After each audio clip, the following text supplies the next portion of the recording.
Hello friends, income tax के cases की series में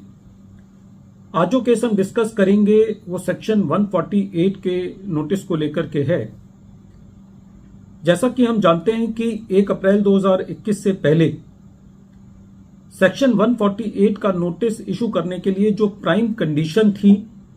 वो ये थी कि असेसिंग ऑफिसर के पास ये एक रीजन होना चाहिए इस बिलीव को बनाने के लिए कि असेसी की इनकम एस्केप हुई है, और ये रीजन एक्सट्रॉनियस नहीं होना चाहिए, ये रीजन गुड फेथ में होना चाहिए, और ये रीजन खाली एक प्रिटेंस के बेसिस पर नहीं होना चाहिए। लेकिन 1 अप्रैल 2021 के बाद जो टर्म रीजन टू बिलीव है उसको चेंज करके इंफॉर्मेशन टू सजेस्ट कर दिया गया है। लेकिन जिस तरीके के कोर्ट्स के जजमेंट्स आ रहे हैं उनसे ये बात सेफली कही जा सकती है कि कहीं ना कहीं कोर्ट का ये कहना है कि खाली इंफॉर्मेशन जो कि असेसिंग ऑफिसर के पास है उसके बेसिस पर खाली असेसी को नोटिस इशू नहीं किया जा सकता जब तक कि असेसिंग ऑफिसर उस इंफॉर्मेशन को इस चीज से एक लाइव लिंक स्थापित ना कर पाए कि असेसी की इनकम वास्तव में असेस होने से रह गई है।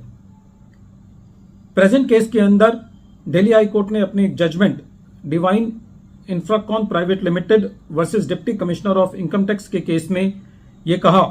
कि यदि असेसिंग ऑफिसर खाली इस आधार पर एसएससी को सेक्शन 148 का नोटिस इशू करता है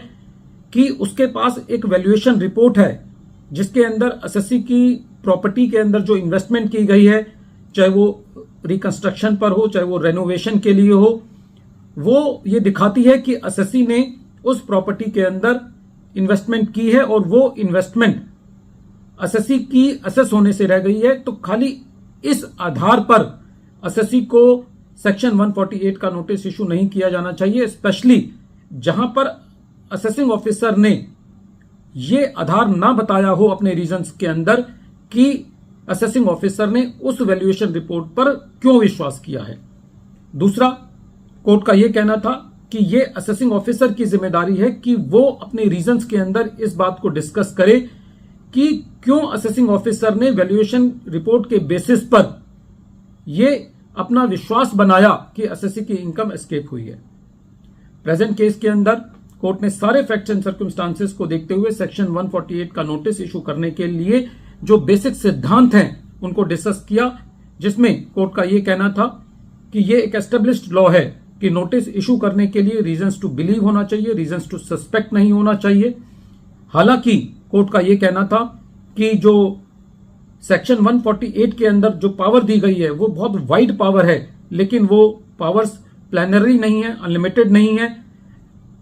कोर्ट ने यह कहा कि जब भी कोई केस सेक्शन 148 के अंदर रीओपन किया जाता है तो जनरली ये काफी सालों के बाद किया जाता है, जो कि एक सीरियस मैटर है। कोर्ट का यह कहना था कि इसमें कोई दोराई नहीं है कि यदि असेसिंग ऑफिसर के पास रीजंस हैं या ग्राउंड्स हैं इस बात के लिए कि एसएससी की इनकम एस्केप हुई है, तो वो ग्राउंड्स असेसिंग ऑफिसर को जुरिस्डिक्शन प्रोवाइड करते हैं एसएससी की असेसमेंट करने के लिए। लेकिन साथ ही साथ ये जरूरी है कि जो असेसिंग ऑफिसर के पास इंफॉर्मेशन है उस इंफॉर्मेशन में और असेसिंग ऑफिसर के ये रीजन टू बिलीव बनाने में कि एसएससी की इनकम एस्केप हुई है एक लाइव लिंक और एक क्लोज नेक्सस होना चाहिए। कोर्ट का यह कहना था कि कोर्ट की यह जिम्मेवारी नहीं है कि वो सफिशिएंसी ऑफ रीजंस को चेक करे, लेकिन at the same time court ये चेक कर सकती है कि असेसिंग ऑफिसर के पास वास्तव में ये बिलीव था कि एसएससी की इनकम एस्केप हुई है और एसएससी के पास ये अधिकार है कि वो इस चीज को कंटेंट कर सकता है, इस चीज को चैलेंज कर सकता है कि असेसिंग ऑफिसर के पास कोई भी बिलीव नहीं था ये करने के लिए कि एसएससी की इनकम एस्केप हुई है। तो सारे फैक्ट्स एंड सर्कमस्टांसेस को देखते हुए ये कहा जा सकता है कि जब भी असेसिंग ऑफिसर ये मत बनाए कि एसएससी की इनकम एस्केप हुई है, वो एक गुड फेथ में होना चाहिए, वो प्योरली एक सब्जेक्टिव सेटिस्फैक्शन नहीं होनी चाहिए। और प्रेजेंट केस में कोर्ट ने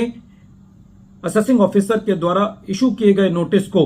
जिसके अंदर खाली असेसिंग ऑफिसर ने एक वैल्यूएशन रिपोर्ट के बेसिस पर नोटिस इशू किया था और कोई अपने कमेंट्स नहीं दिए थे, ये नहीं बताया था कि असेसिंग ऑफिसर ने ये विश्वास कैसे बनाया कि एसएससी की इनकम एस्केप हुई है, तो उस नोटिस को ऑनरेबल दिल्ली हाई कोर्ट ने अपने case divine Infracon private limited versus deputy commissioner of income tax के केस में क्वैश किया। यह केस 475 आईटीआर पेज नंबर 200 पर रिपोर्ट हुआ और इस केस का जजमेंट 9 सितंबर 2024 को आया। Thank you friends.